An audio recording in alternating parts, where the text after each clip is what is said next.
సనాతన ధర్మం అంటే తరతరాలుగా మనం పాటిస్తున్నటువంటి ధర్మం. ఆ ధర్మంలో ఎవరికి ఏ కోణంలో చూస్తే ఆ కోణం కనబడుతుంది. జోగిని, బసివిని, లేకపోతే బాల్య వివాహాలు, సతీ సహగమనం, ఇవన్నీ ఇప్పుడు కొంతమంది ప్రస్తావిస్తూ మళ్ళీ ఆ రోజులకి తీసుకెళ్ళిపోతారా, నాశనం చేసేస్తారా? నువ్వు కమ్యూనిస్ట్ ఐడియాలజీ నేర్చుకుంటే అట్లాగే నేర్చుకో. మీ తాతమ్మ ఏమన్నా అలాగే సతీ సహగమనం చేసిందా? మీ మొత్తవ్వ ఏమన్నా చేసిందా? ఎక్కడో ఎందుకు నువ్వు రామాయణం చదువుతున్నావు, భారతం చదువుతున్నావు? రాముడి తండ్రి అయినటువంటి దశరథుడి భార్యలు ఏమన్నా సతీ సహగమనం చేశారా? అలాగే కుంతి మాద్రి తనంతట తన భర్త లేకుండా తను బతకలేనంటూ సతీ సహగమనం చేసి తన సోదరికి చెప్పింది. అంతే, తనంతట తను చేసింది, కానీ అక్కడ చేయలే. ఇదివరకు ఈ సతీ సహగమనం ఎప్పుడొచ్చింది? ఈ దేశం మీదకి దండయాత్రలు చేసినటువంటి రాజులు ఏం చేసేవాళ్ళు? రాజ్యం గెలవడం అంటే రాజ్యంలో ఉన్న మహిళలు తమ సొత్తు అని భావించేవాళ్ళు. సైన్యం ఎవరైతే చనిపోతారో వాళ్ళ మహిళలు వీళ్ళ సొత్తు, బతికున్న సైనికుల యొక్క సొత్తు. అట్లాగే రాజుల భార్యలు వాళ్ళ సొత్తు. ఇట్లాంటి దాన్ని అంగీకరించలేక ఆత్మహత్యలు చేసుకున్నటువంటిది సతీ సహగమనం. ఆ తర్వాత కొంతమంది మతమూర్ఖులు కాదు, కొంతమంది తమ కక్ష తీర్చుకోవడానికో, తమ మీద ఒత్తిడి లేకుండా, భారాలు లేకుండా చూసుకోవడానికో ఈ ధర్మాన్ని దారి తప్పించారు.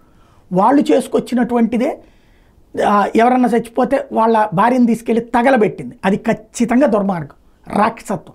అది స్వార్థంతో వ్యక్తులు చేశారు, కానీ ధర్మం చెప్పాలి. అక్కడ సనాతన ధర్మం చెప్పాల. బాల్య వివాహాలకి సంబంధించినటువంటిది సేమ్. బాల్య వివాహాలకు సంబంధించినటువంటి దాంట్లో ఎవరి అభిప్రాయాలు వాళ్ళకు ఉన్నాయి. చట్టం ప్రకారం ఇవాళ 18 ఏళ్ళు అని పేర్కొన్నాం. గతంలో పేర్కొన్నటువంటిది రజస్వలైన అమ్మాయికి పెళ్లి చేయొచ్చని ఉంది. ఇది అన్ని మతాల్లోనూ ఉంది.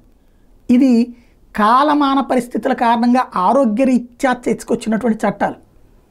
ఈ చట్టాన్ని ఎవడానికి తీయమంటలేదే, గతం నాటి పరిస్థితులకి తీసుకెళ్ళమని చెప్పట్లేదే, లేదా జోగిని, బసివిని లాంటి వ్యవస్థలు ఈ ధర్మాన్ని తమకు అనుకూలంగా వాడుకోవాలనుకునే కొంతమంది స్వార్థపరులు తీసుకొచ్చింది.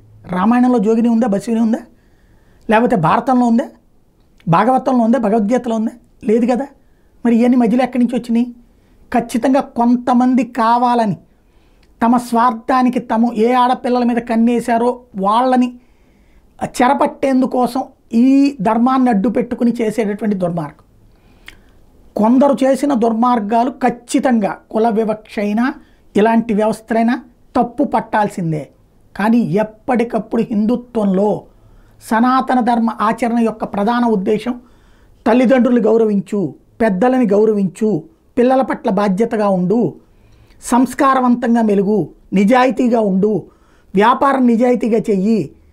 ఇవి ప్రధానంగా సనాతన ధర్మానికి సంబంధించింది. అట్లాగే ఆరోగ్యకరమైన ఆహారాన్ని తిను, ఆరోగ్యకరమైన వ్యాయామాన్ని చెయ్యి, ఆరోగ్యకరమైన మంచినీళ్ళు ఉంచు, ఆరోగ్యకరమైనటువంటి పర్యావరణం ఉంచుకో. ఇవే సనాతన ధర్మానికి సంబంధించిన ప్రథమమే. నాలాంటోడికి అర్థమైంది. ఇలా అర్థం అవడం అంటే నీ మెదడులో ఉన్న లోపమా, లేకపోతే నువ్వు ఆలోచిస్తున్న లోపమా? ఆలోచించుకో.